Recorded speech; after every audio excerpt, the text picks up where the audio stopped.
1절 지난주에 우리가 말씀 봤던 그 내용입니다. 신명기서 26장 1절부터 11절까지 말씀입니다. 같이 한 목소리를 읽습니다. 내 하나님 여호와께서 내게 기업으로 주어 차지하게 하실 땅에 내가 들어가서 거기에 거주할 때에 내 하나님 여호와께서 내게 주신 땅에서 그 토지의 모든 소산의 만물을 거둔 후에 그것을 가져다가 광주리에 담고 내 하나님 여호와께서 그의 이름을 두시려고 택하신 곳으로 그것을 가지고 가서 그때의 제사장에게 나아가 그에게 이르기를 내가 오늘 당신의 하나님 여호와께 아뢰나이다. 내가 여호와께서 우리에게 주시겠다고 우리 조상들에게 맹세하신 땅에 이르렀나이다 할 것이요. 제사장은 내 손에서 그 광주리를 받아서 내 하나님 여호와의 제단 앞에 놓을 것이며 너는 또 내 하나님 여호와의 앞에 아뢰기를 내 조상은 방랑하는 아람 사람으로서 애굽에 내려가 거기에서 소수로 거류하였더니 거기에서 크고 강하고 번성한 민족이 되었는데 애굽 사람이 우리를 학대하며 우리를 괴롭히며 우리에게 중노동을 시키므로 우리가 우리 조상의 하나님 여호와께 부르짖었더니 여호와께서 우리 음성을 들으시고 우리의 고통과 신고와 압제를 보시고 여호와께서 강한 손과 편팔과 큰 위엄과 이적과 기사로 우리를 애굽에서 인도하여 내시고 이곳으로 인도하사 이 땅 곧 젖과 꿀이 흐르는 땅을 주셨나이다. 여호와여 이제 내가 주께서 내게 주신 토지 소산의 만물을 가져왔나이다 하고 너는 그것을 내 하나님 여호와 앞에 두고 여호와 앞에 경배할 것이며 내 하나님 여호와께서 너와 내 집에 주신 모든 복으로 말미암아 너는 레위인과 너희 가운데 거류하는 객과 함께 즐거워할지니라. 아멘. 우리 앞뒤 옆 사람 살피시면서 반가운 인사 한번 나누십니다. 반갑습니다. 반갑습니다. 아직 휴가철이 되지 않았는데 이렇게 빈자리들이 있습니다. 이동하실 때 여러분 미리 교회 사무실에 또 말씀을 해주시면 좋겠습니다. 교회가 1년에 감사절을 2번 지키지요. 한 해에 중간에 있는 맥추감사절과 한 해의 끝쪽에 있는 추수감사절입니다. 이런 절기들은 과거 농경사회에 기반을 두고 제정된 절기들입니다. 우리나라로 말하자면 과거에 무슨 추수를 먼저 했냐면 보리 추수를 먼저 했습니다. 그래서 보리 추수를 먼저 해서 맥추 감사절을 지켰고 늦가을에는 쌀 추수를 한 이후에 추수 감사절을 지켰습니다. 그래서 1년의 중간 지점인 맥추 감사절을 통해서는 지난 반년을 돌아보면서 하나님께 감사하고 1년의 끝쪽에 위치한 추수 감사절을 통해서는 지난 한 해를 돌아보면서 하나님의 은혜에 감사하는 것입니다. 그렇다면 우리가 1년을 지나는 중간 지점에서 이 맥추감사주의를 맞이하게 되는데 무엇을 또 어떻게 감사해야 할지 오늘 말씀을 통해서 지난주에 이어 2번째로 살펴보려고 합니다. 아시다시피 이스라엘 백성은 430여 년의 긴 세월 동안 애굽에서 노예 생활을 해왔었습니다. 그렇게 애굽에서 노예 생활을 하고 있던 이스라엘을 불쌍히 여겨서 모세를 보내 애굽에서 이스라엘을 하나님이 꺼내셨습니다. 그게 우리가 잘 아는 출애굽의 사건입니다. 그러면 이스라엘 백성이 출애굽을 해서 바로 약속의 땅인 가나안 땅에 들어갔느냐? 그렇지는 않습니다. 40여 년의 광야 생활 끝에 약속의 땅인 가나안 땅에 비로소 들어가게 됩니다. 그런데 오늘 말씀인 신명기서는 광야의 그 40여 년의 생활의 끝자락에서 지도자 모세가 곧 가나안 땅에 들어가게 될 출애굽 2세대들에게 마지막으로 고별 설교를 하는 내용이 오늘 말씀입니다. 40년이라고는 광야 생활을 하는 동안 세대 교체가 되었습니다. 그러니까 애굽에서 10가지 재앙과 출애굽의 역사를 경험하면서 나왔던 출애굽 1세대들은 40년 광야 생활을 하는 동안 대부분 죽었습니다. 그리고 그들의 후손들이 이제 출애굽의 2세대들입니다. 주로 광야 생활할 때 태어난 출애굽 2세대들이 지금 모세 앞에서 고별 설교를 듣고 있는 장면입니다.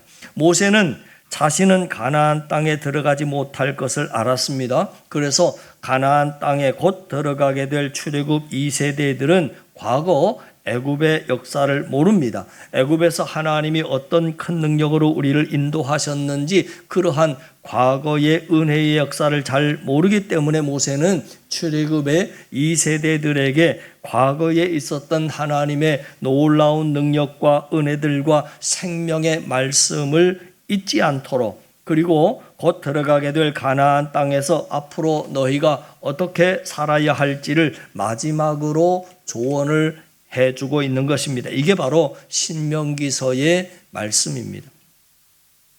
모세는 오늘 우리가 읽은 본문 말씀에서 뭘 하라고 말하고 있느냐면, 너희가 이제 가나안 땅에 들어가면 농사를 짓게 되고 수확이라고 하는 것을 하게 될 텐데 그때 어떻게 하나님께 감사를 드려야 할지를 말하고 있습니다. 이스라엘 백성들이 곧 들어가게 될 가나안 땅은 광야와 다릅니다. 다시 말해서 가나안 땅에 들어가면 농사를 짓게 될 것이고, 농사를 지으면 당연히 첫 열매를 거두게 될 것이고, 그러면 그 첫 열매를 얻게 되었을 때 하나님께 너희가 어떻게 감사해야 할지를 오늘 본문 말씀에 보면 상당히 친절하게 모세가 말해주고 있습니다. 모세는 이제 곧 가나안 땅에 들어가게 될 이스라엘 백성에게 가나안 땅에서 첫 수확을 했을 때 어떻게 감사해야 할지를 알려주고 있는데, 그 첫째는 너희들 들어가서 첫 수확을 거두면 땅에 대해서 먼저 감사해라. 그리고 두 번째, 그 다음에는 뭐에 대해서 감사해야 하냐면 열매가 나오는 겁니다.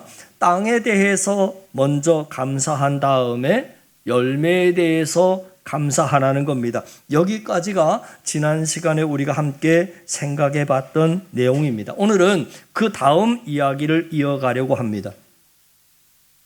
해외여행을 갔을 때 제일 안타깝고 또 불쌍해 보이는 사람이 누구냐면, 평소에 먹던 음식을 싸가서 처음부터 끝까지 그러한 음식만 먹고 있는 사람입니다. 또 해외여행을 갔을 때 안타깝고 불쌍한 사람이 처음부터 끝까지 숙소에만 틀어박혀 머물러 있는 사람입니다. 다른 나라에 갔으면 거기에서만 맛볼 수 있는 음식을 먹어보고 거기에서만 볼 수 있는 풍경들을 많이 보고 그걸 누리고 와야 할 텐데, 그러려고 해외여행 가는 거 아닙니까?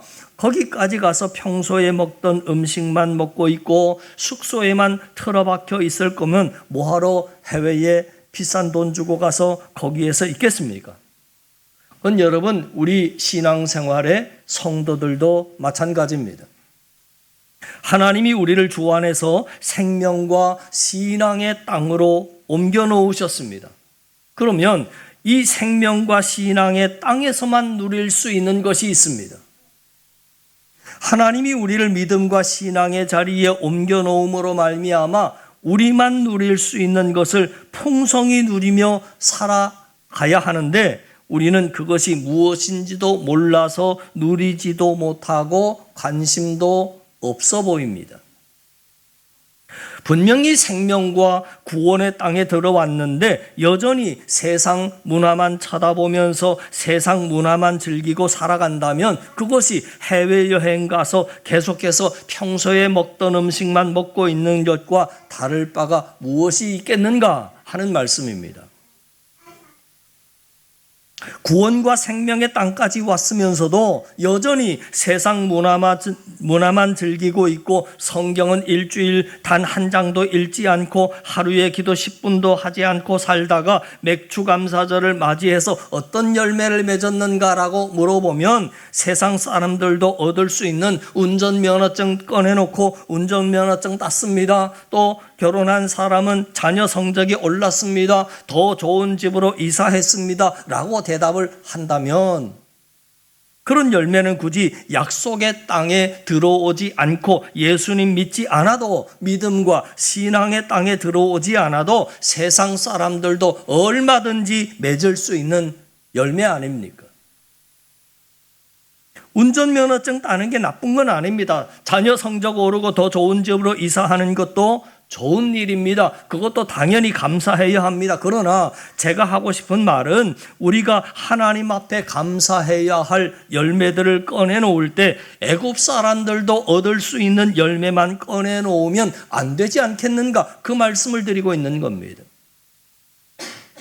생명과 약속의 땅에 들어온 우리만이 꺼내놓을 수 있는 그 열매들을 같이 꺼내놔야 하지 않느냐, 그 말씀 드리고 있는 거지요. 한 가지 우리가 잊지 말아야 할 중요한 것이 있는데, 우리가 생명의 땅에 들어와 있다는 사실만으로 성령의 열매가 자동적으로 풍성히 맺히는 것은 아니다라고 하는 겁니다. 여러분, 가나안 땅에 들어왔어도 좋은 열매를 맺기 위해서는 우리가 부지런히 씨를 뿌리고 심고 가꾸어야 합니다. 하나님 나라의 법칙은 심는 대로 거두는 게 하나님 나라의 법칙이기 때문입니다. 가나안 땅에 그냥 입성만 하면, 가나안 땅에 들어와서 가만히만 있으면 뭘 거두는 게 아닙니다. 아무리 좋은 땅에 들어와도 심은 대로 거두는 것입니다. 이게 하나님 나라의 법칙입니다. 갈라디아서 6장 7절 8절을 한번 여러분 읽어보십시다. 같이 읽습니다. 스스로 속이지 말라. 하나님은 업신여김을 받지 아니하시나니 사람이 무엇으로 심든지 그대로 거두리라. 자기의 육체를 위하여 심는 자는 육체로부터 썩어질 것을 거두고 성령을 위하여 심는 자는 성령으로부터 영생을 거두리라. 우리가 예수님 믿고 교회에 출석한다고 성령의 열매를 자동적으로 풍성히 거두는 게 아니라고 하는 이야기입니다. 가나안 땅에 들어왔어도, 구원의 영역에 들어왔어도 열심히 뿌리고 심고 가꾸지 않으면 거둘 수가 없습니다. 우리가 이 약속의 땅에서 성령의 열매, 신앙의 열매를 풍성히 거두기를 원한다면 끊임없는 경건의 훈련을 통해서 날마다 말씀과 기도를 내 마음밭에 부지런히 뿌리고 심고 가꾸어야 한다는 것입니다. 예배는 물론이고 성경 공부와 수련회와 각종 기도회를 통해서 계속해서 황무지와 같은 내 마음밭에 말씀의 씨를 뿌리고 기도에 물을 주고 계속 돌보고 가꾸고 심어야 합니다. 눈물을 흘리며 씨를 뿌리는 자가 기쁨으로 단을 거두게 될 것입니다. 입만 무성했지 정작 하나님께서 찾으시는 열매가 없는 그 무화과 나무를 보시고 저주하셨던 사건을 여러분 기억하시지 않습니까? 우리가 그런 무화과 나무의 모습으로 살아갈 수 있다는 것을 우리는 알아야 합니다. 세상의 일들로 엄청 바쁘고 분주하게 우리가 오늘도 살아갈 것이지만, 누가 보면 정말 저 사람 대단한 일을 이루는 것처럼 그렇게 분주하게 바쁜 척하면서 살아가지만 잎은 무성한데 하나님이 그 사람의 삶을 가만히 들여다보면 주님이 원하시는 열매는 없는 것입니다. 세상의 기준으로 보면 정말 열심히 살아가는데 주님이 그 삶을 들여다보고 내가 원하는 열매가 있느냐 하고 물어보시면 정작 주님이 원하시는 열매는 없는 것입니다. 다시 말해서 가나안 땅에서만 맺을 수 있는 열매는 없는 것입니다. 우리가 잎만 무성한 무화과 나무와 같은 모습으로 얼마든지 살아갈 수 있다는 것이지요. 사랑하는 성도 여러분, 오늘 맥추감사주의를 보내면서 먼저는 신앙과 믿음의 땅에 들어오게 하신 하나님께 감사드리고, 그리고 두 번째로 모든 열매에 대해서 감사드리세요. 그러나 우리가 더 특별히 감사해야 할 열매, 그리고 더 특별히 하나님께 먼저 보여드려야 할 열매는 생명의 땅에서만 맺을 수 있는 신앙의 열매이고 성령의 열매입니다. 바라기는 어떤 열매를 기대하면서 우리를 구원의 땅으로 하나님께서 옮겨 놓으셨는지 그 하나님의 마음을 깨달아 알아서 하나님이 찾으시는 그 열매를 풍성히 거두고 그 열매로 하나님께 감사와 영광을 돌려드리는 저와 여러분, 우리 모두가 되실 수 있기를 주님의 이름으로 간절히 축원합니다. 자, 다음으로 모세가 이스라엘 백성에게 첫 수확의 때에 해야 할 일을 말하는데, 먼저는 두 가지 감사를 이야기 드렸습니다. 첫째, 땅에 대해서 감사하라. 둘째, 열매에 대해서 감사해라. 그리고 너희들이 하나도 잊지 않아야 할 것을 말하고 있는데, 그게 오늘 본문의 11절은 이렇게 말하고 있습니다. 11절입니다. 같이 읽습니다.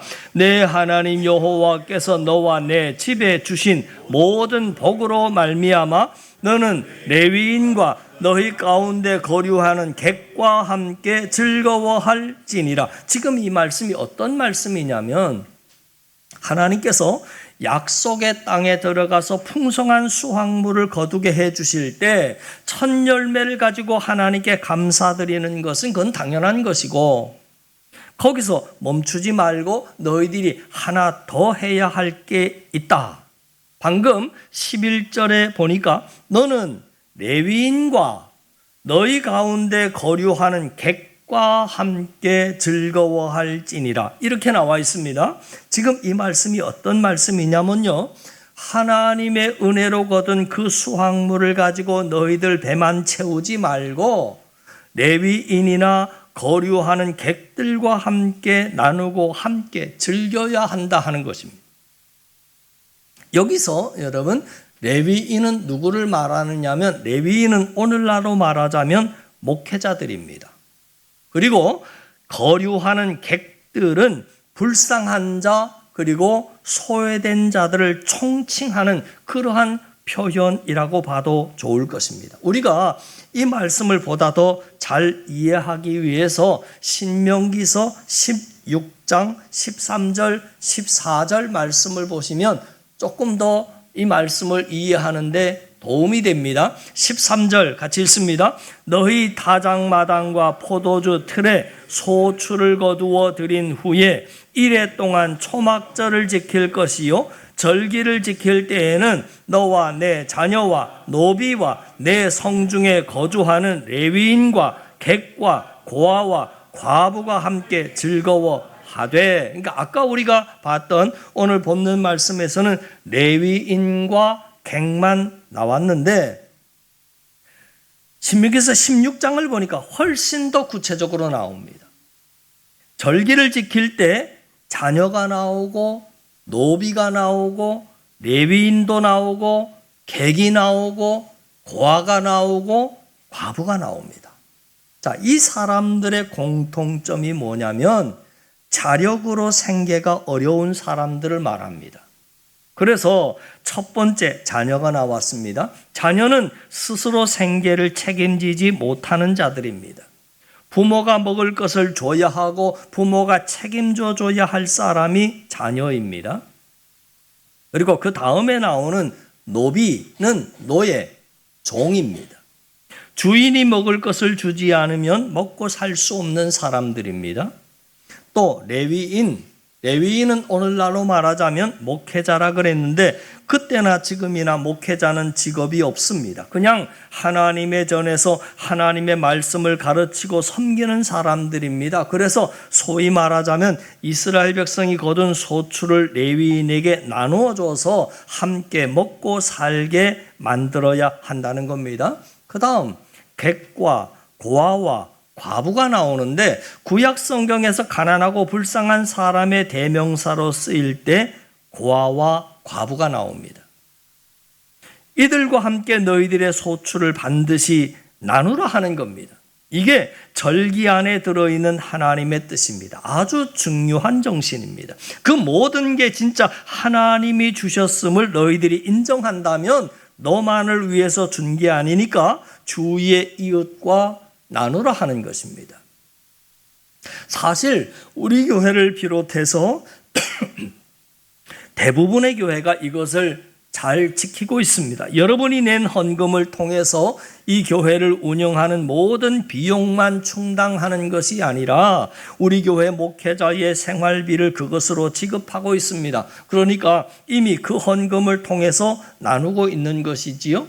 여러분들이 내는 헌금을 통해서 제일대한기독교회의 총회 선교 헌금으로 쓰여서 일본의 최남단인 오키나와에서부터 최북단인 삿포로에 이르기까지 모든 교회가 그 혜택을 받고 있는 것입니다. 이것이 바로 물질을 나누고 있는 모습인데, 이건 우리 교회만 그런 게 아니라 대부분의 교회들이 그렇습니다.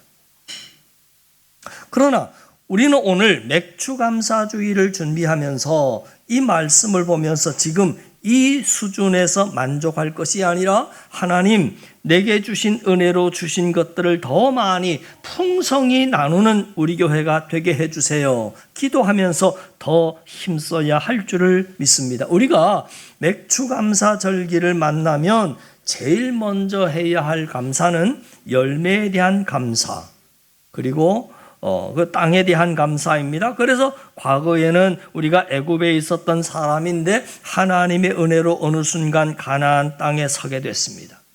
이 땅에 대한 감사를 먼저 해야 할 것을 모세는 오늘 말씀에서 거듭거듭 강조하고 있습니다. 오늘 3절과 9절 말씀에 의하면 지금 첫 열매를 바치면서 열매에 대한 언급은 안 나오고 계속 무슨 고백만 나오냐면 땅에 이르렀나이다, 그렇게 말하라는 겁니다. 사랑하는 성도 여러분, 지난 반년을 결산하면서 하나님께 감사해야 하는 이 계절에 그 무엇보다도 사망의 땅에 있었던 내가 생명의 땅으로 들어오게 된 구원의 은혜를 가장 먼저 진심으로 감사할 수 있기를 주님의 이름으로 축원합니다. 그리고 그 다음에 열매에 대한 감사가 나오는 겁니다. 땅에 대해서 먼저 감사한 다음에 이제는 열매에 대해서 감사하라는 것입니다. 그 첫 열매는 전체를 상징하는 상징성이 들어 있습니다. 그러니까 첫 열매를 바치며 감사하라는 말을 풀어서 말하자면 농사를 지어서 얻게 된 모든 열매가 하나님께서 주신 은혜임을 고백하며 감사하라는 것입니다. 나와 모든 가족의 건강을 지켜주셨음을 감사해야 하고, 또 모든 재산을 지켜주신 것도 감사해야 하고, 이 나라와 내게 주신 교회를 지켜주신 것도 감사해야 하고, 그리고 배우자가 있는 사람은 배우자와의 관계를 지켜주신 것도 감사해야 하고, 여전히 학교생활, 여전히 직장생활 잘할 수 있게 해주신, 인도해 주신 것도 감사해야 하고, 또 큰 사고 없었던 것도 감사해야 하고, 합격, 취직, 승진, 출산, 이사 다 감사해야 합니다. 그러나 우리가 꼭 기억해야 할 것은 우리가 감사해야 할 이 수많은 열매 중에서 생명의 땅에서만 얻을 수 있는 열매가 있다는 것입니다. 다시 말해서 생명의 땅으로 들어온 우리만 얻을 수 있는 열매가 뭐냐면, 그 가장 대표적인 열매를 성경은 성령의 9가지 열매로 소개를 하고 있습니다. 사랑과 희락과 화평과 오래 참음과 자비와 양선과 충성과 온유와 절제, 세상 사람들은 절대로 맺을 수 없는 열매들입니다. 이제 하나님의 은혜로 이 구원의 땅, 약속의 땅에 들어온 자가 성령의 역사하심 가운데만 맺을 수 있는 열매들입니다. 내가 하나님과 이웃을 얼마나 사랑했는지, 지난 반년 동안 원수를 향해서 내가 얼마나 더 오래 참았는지, 내가 은혜 안에서 얼마나 성품이 더 온유해졌는지, 내가 하나님의 영광을 위해서 얼마나 세상의 욕망들을 절제하며 살아왔는지, 그리고 내가 얼마나 더 많이 기도하고 얼마나 많은 영혼을 주님 품 안으로 인도해 왔는지, 이런 열매가 생명의 땅에 들어와 있는 우리의 삶 가운데 풍성하게 나타나야 하지 않겠습니까? 하나님은 이런 선한 뜻을 깨달아 지킴으로 하나님을 또 더 기쁘시게 해드리는 여러분의 삶 가운데 더 풍성한 감사의 제목들이 2025년 후반절을 살아가는 우리에게 더 풍성하게 나타나게 되기를 주님의 이름으로 간절히 축원합니다. 기도드립니다. 하나님 아버지, 지난 반년을 지켜주심을 감사합니다. 가정과 일터와 나라와 민족을 지키시고 자녀를 지키시고 우리의 신앙과 믿음을 지켜주심을 감사드립니다. 열매에 감사하기 이전에 열매를 거둘 수 있는 생명의 땅에 들어온 것에 먼저 감사를 드립니다. 이제 씨를 뿌리면 뿌리는 족족 열매를 거둘 수 있는 땅에 들어왔으니 남은 2025년 후반기에는 부지런히 씨를 뿌리고 심고 거름을 주고 털을 일구는 농부로서 수고의 땀을 흘림으로 내일을 열어가는 우리 한 사랑이 되게 하여 주시옵소서. 특별히 세상 사람들이 얻을 수 있는 생명의 열매들, 성령의 열매들을 풍성히 맺으며 예수님을 더 닮아가는 한 사랑의 사람들 되게 하시고 객과 고아와 과부를 없인 여기지 않고 함께 더불어 살아가는 우리의 공동체가 되게 하여 주시옵소서. 믿고 감사드리며 예수님 이름으로 기도하옵나이다. 아멘.